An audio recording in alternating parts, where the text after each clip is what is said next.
নমস্কাৰ প্ৰিয় দৰ্শক, পুনৰ এবাৰ আপোনালোক সকলোকে আমাৰ এই চেনেলটোৰ অন্য এটা খুবেই গুৰুত্বপূৰ্ণ ভিডিঅ'ৰ মাজলৈ আন্তৰিক স্বাগতম জনাইছোঁ। প্ৰিয় দৰ্শক, আজিৰ ভিডিঅ'টো প্ৰতিজন ব্যক্তিৰ বাবে খুবেই জৰুৰী এবাৰ সম্পূৰ্ণকৈ চোৱাটো। কাৰণ প্ৰিয় দৰ্শক, আজিৰ এই ভিডিঅ'টোৰ জৰিয়তে আমি আপোনালোকৰ লগত শ্বেয়াৰ কৰিব খুজিছোঁ ভৰিত ক'লা সূতা বন্ধাৰ কি সুফল লাভ কৰিব পৰা যায়। বহু লোকে আপুনি নিশ্চয় দেখা পাইছে তেওঁলোকৰ ভৰিত ক'লা সূতা বান্ধি ৰাখে। যদি তেওঁলোকে বান্ধি নাৰাখে তেওঁলোকৰ সন্তানৰ ভৰিত হ'লেও ক'লা সূতা এডাল বান্ধি ৰখা আপুনি নিশ্চয় হয়তো দেখা পাইছে। প্ৰিয় দৰ্শক, আচলতে ইয়াৰ ৰহস্য কি? কি কাৰণত ক'লা সূতা ভৰিত বন্ধা হয়? ইয়াৰ ফলত আমি কি সুফল লাভ কৰিব পাৰোঁ? প্ৰিয় দৰ্শক, কেৱল আপুনি ক'লা সূতা ভৰিত বান্ধিলেই নহ'ব। আপুনি কেইটামান নিয়ম মানি চলিহে ক'লা সূতাডাল যদি বান্ধিব পাৰে তেতিয়াহে আপুনি সুফল পাব পাৰিব। এই ভিডিঅ'টোত সকলোখিনি থাকিব। আপুনি ক'লা সূতা আপুনি বা আপোনাৰ সন্তানে ভৰিত পিন্ধিলে কি হয় আৰু কিদৰে আপুনি কেনেকৈ পিন্ধিলে সুফল লাভ কৰিব পাৰিব, এই ভিডিঅ'টোত আমি সুন্দৰভাৱে আপোনালোকৰ লগত শ্বেয়াৰ কৰিব খুজিছোঁ। গতিকে প্ৰিয় দৰ্শক, আপুনিও যদি আপোনাৰ জীৱনৰ পৰা আপোনাৰ সন্তানৰ জীৱনৰ পৰা বেয়া শক্তিক দূৰ কৰিব বিচাৰে, ৰাহু কেতুৰ প্ৰভাৱ নাইকিয়া কৰিব বিচাৰে, এই ভিডিঅ'টো আপুনি সম্পূৰ্ণকৈ চোৱাটো অত্যন্ত জৰুৰী। এই ভিডিঅ'টোৱে আপোনাক উপকাৰ কৰিব। আমি কোৱাৰ দৰে যদি আপুনি এডাল ক'লা সূতা ভৰিত বান্ধি ৰাখিব পাৰে। গতিকে ভিডিঅ'টোৰ মূল বিষয়বস্তুৰ মাজলৈ আগবঢ়াৰ পূৰ্বে আপুনি আমাৰ এই ভিডিঅ'টো কোন ঠাইৰ পৰা উপভোগ কৰিছে নিশ্চয় তলৰ কমেণ্ট ছেকশ্যনত উল্লেখ কৰিব। লগতে অৱশ্যেই ভিডিঅ'টোত এটা লাইক কৰিব। আৰু যদি পোনপ্ৰথমবাৰৰ বাবে এই চেনেলটোৰ ভিডিঅ' চাইছে তেন্তে অৱশ্যেই চেনেলটো ছাবস্ক্ৰাইব কৰি ৰাখিব। প্ৰিয় দৰ্শক, মানুহে প্ৰতিটো কাম বা প্ৰতিটো নিয়ম পালন কৰাত কিবা নহয় কিবা এটা কাৰণ থাকে। কাৰণ নোহোৱাকৈ কোনো মানুহে কেতিয়াও যিকোনো কাম বা যিকোনো নিয়ম পালন নকৰে। আজিৰ ভিডিঅ'টোত আমি যিটো বিষয়ৰ ওপৰত ক'বলৈ গৈ আছোঁ, এই বিষয়টোৰ ওপৰতো কাৰণ আছে। আপুনি যদি নিয়মসমূহ মানি চলি আপুনি ক'লা সূতা বান্ধে ভৰিত, তেতিয়া আপুনি এক আচৰিত ধৰণৰ সুফল লাভ কৰিব পাৰিব জীৱনত। প্ৰিয় দৰ্শক, আৰু সেই কাৰণসমূহ থকাৰ বাবেই মানুহে বহুতো কাম, বহুতো প্ৰতিকাৰ, বহুতো নীতি নিয়ম পালন কৰি আহিছে অতীজৰে পৰা। প্ৰিয় দৰ্শক, জ্যোতিষশাস্ত্ৰৰ মতে ভৰিত ক'লা সূতা বন্ধাৰ কিছুমান নিয়মৰ বিষয়ে উল্লেখ কৰা হৈছে।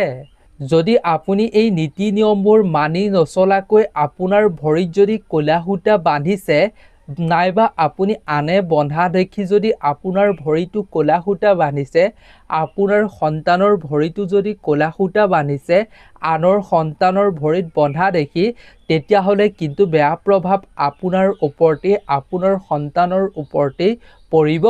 গতিকে আপুনি এই নিয়মসমূহ মানি চলিহে আপুনি ক'লা সূতা বন্ধাটো খুবেই জৰুৰী। অন্যথা আপুনি বেয়া প্ৰভাৱৰ সন্মুখীন হ'ব লাগিব। গতিকে আপুনি ভিডিঅ'টো সম্পূৰ্ণকৈ চাই থাকিব। প্ৰিয় দৰ্শক, মহিলাসকলে কেনেকৈ বান্ধিব লাগে এই সূতা আৰু পুৰুষসকলে কেনেকৈ এই সূতা বান্ধিব লাগে, এই ভিডিঅ'টোত আমি সুন্দৰভাৱে শ্বেয়াৰ কৰিবলৈ আগবাঢ়িছোঁ। প্ৰিয় দৰ্শক, আমি আপোনালোকৰ লগত প্ৰথমতেই ক'ব খুজিছোঁ ভৰিত ক'লা সূতা বন্ধাৰ উপকাৰিতা কি কাৰণত ক'লা সূতা বন্ধা হয় তাৰ বিষয়ে শ্বেয়াৰ কৰিব খুজিছোঁ প্ৰথমেই। তাৰ পাছত আমি আপোনালোকক শ্বেয়াৰ কৰিম কিদৰে আপুনি কি নিয়ম মানি আপুনি ক'লা সূতাডাল ভৰিত বান্ধিলেহে আপুনি এই সুফলখিনি পাব পাৰিব। প্ৰিয় দৰ্শক, শাস্ত্ৰৰ অনুসৰি কোৱা হৈছে যে ভৰিত ক'লা সূতা বান্ধিলে ৰাহু কেতুৰ আৰু শনিৰ খঙৰ পৰা পৰিত্ৰাণ পাব পাৰি। অৰ্থাৎ ৰাহু কেতুৰ যি বেয়া প্ৰভাৱ আৰু শনিৰ যি কুপ্ৰভাৱ, সেই কুপ্ৰভাৱৰ পৰা আপুনি ৰক্ষা পাব পাৰি বুলি কোৱা হৈছে। লগতে কোৱা হৈছে যে জ্যোতিষশাস্ত্ৰত যদি ভৰিত ক'লা সূতা বান্ধি ৰখা হয় তেতিয়াহ'লে ৰাহু কেতুৰ অৱস্থাৰ ৰাশিফলত সুদৃঢ় হৈ থাকে। গতিকে আপুনি যদি ক'লা সূতা বান্ধে তেতিয়াহ'লে আপোনাৰ জীৱনৰ পৰা সকলো সমস্যা কিদৰে লাহে লাহে নাইকিয়া হৈ যাব আপুনি নিজেই দেখি আচৰিত হ'ব। প্ৰিয় দৰ্শক, যিসকলৰ ৰাশিফলত ৰাহু কেতু একেবাৰে দুৰ্বল স্থানত থাকে, দুৰ্বল হৈ থাকে, তেওঁলোকে ক'লা সূতা ভৰিত বান্ধিব লাগে। ইয়াৰ ফলত ৰাহু কেতু শক্তিশালী হয় আৰু জীৱনত ৰাহু কেতুৰ প্ৰভাৱ হ্ৰাস পাবলৈ আৰম্ভ কৰে।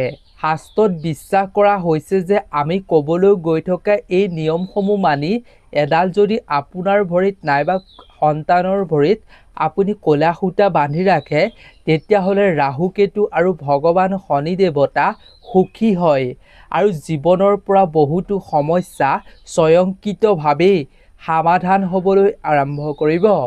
কেৱল ইমানেই নহয় প্ৰিয় দৰ্শক, শনি দেৱতা হৈছে এক গুৰুগ্ৰহ বুলি গণ্য কৰা হয়।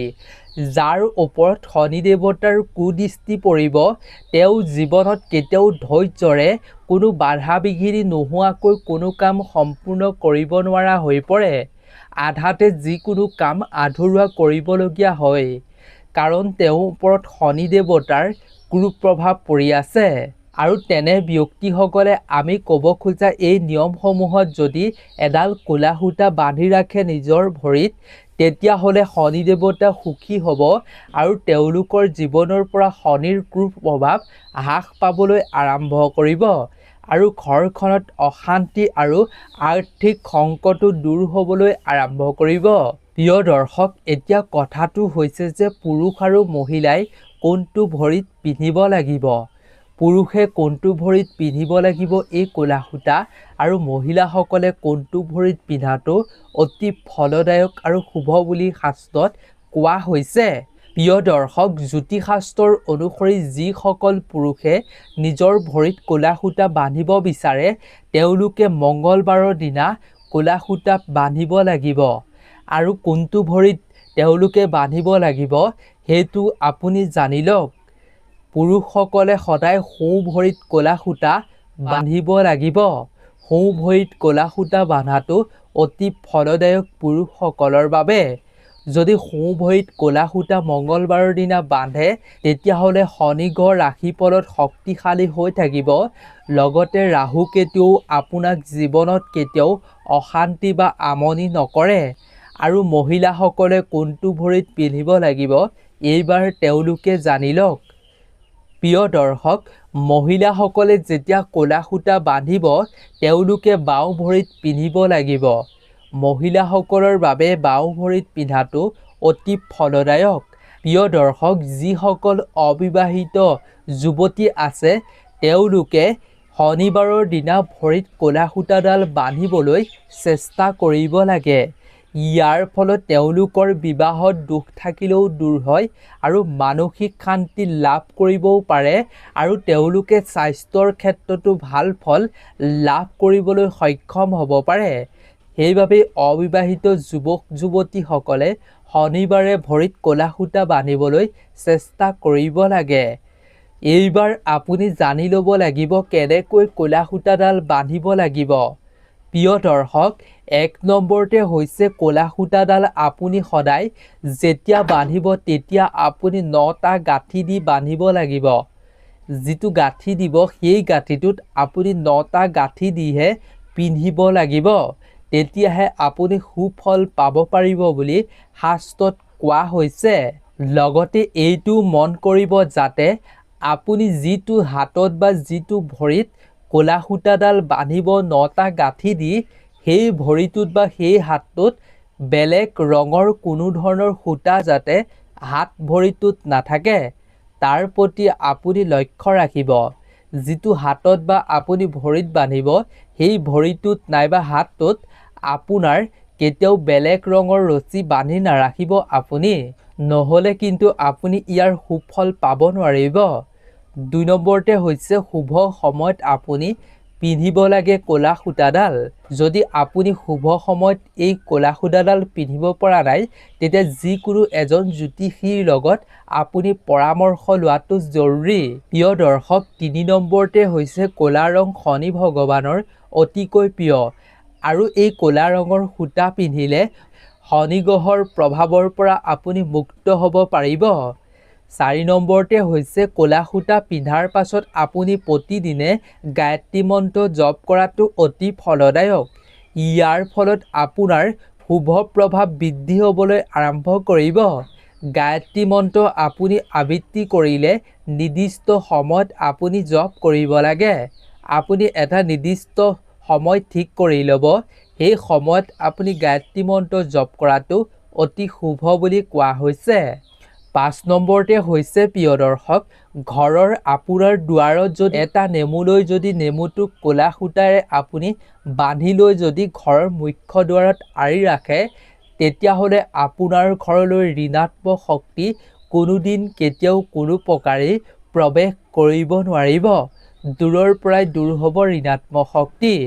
৬ নম্বৰতে হৈছে যিসকল শিশুৰ ৰোগ প্ৰতিৰোধ ক্ষমতা অতি কম হয় তেওঁলোকে ভৰিত ক'লা সূতা বন্ধাটো অতি জৰুৰী।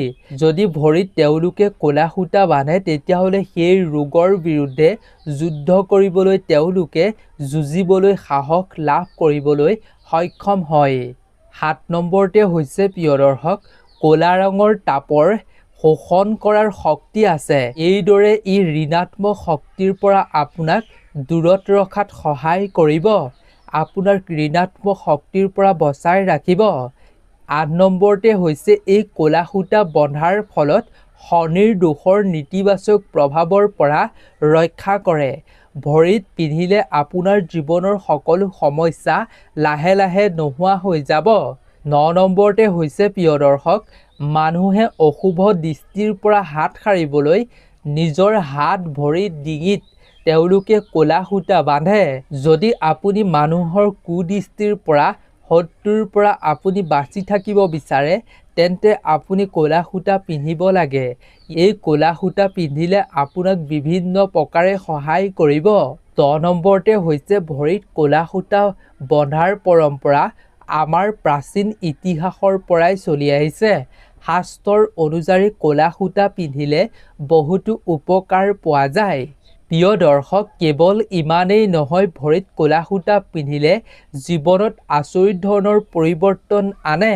লগতে কাৰোবাৰ ঘৰত যদি সন্তান জন্ম হয় তেন্তে সেই সন্তানৰ ভৰিত ক'লা সূতা বান্ধি ৰখা হয় আৰু এইটো বিশ্বাস কৰা হয় যে ক'লা সূতা বান্ধি ৰাখিলে শিশুটো কুচকুৰ পৰা কুদৃষ্টিৰ পৰা ৰক্ষা পাব পাৰে। প্ৰিয় দৰ্শক, এইখিনি নিয়ম আপুনি অৱলম্বন কৰি নিজৰ হাতত বা ভৰিত আপুনি ক'লা সূতা বান্ধক। আপুনি নিজেই ইয়াৰ ফল দেখি আচৰিত হ'ব। কিদৰে পৰিৱৰ্তন ঘটিব আপুনি নিজেই দেখিবলৈ পাব। গতিকে এই ভিডিঅ'টো ইমানেই আছিল। আমি কোৱাৰ দৰে আপুনি এই ক'লা সূতা বান্ধক, সুফল আপুনি নিশ্চিতভাৱে লাভ কৰিব। গতিকে এই ভিডিঅ'টোৰ পৰা বিদায় লৈছোঁ নতুন এটা ভিডিঅ'ৰ লগত। পুনৰ এবাৰ লগ পাম। আপোনালোক সকলো ভালে থাকক, সুস্থ থাকক, তাৰেই আমিও কামনা কৰিছোঁ। ধন্যবাদ।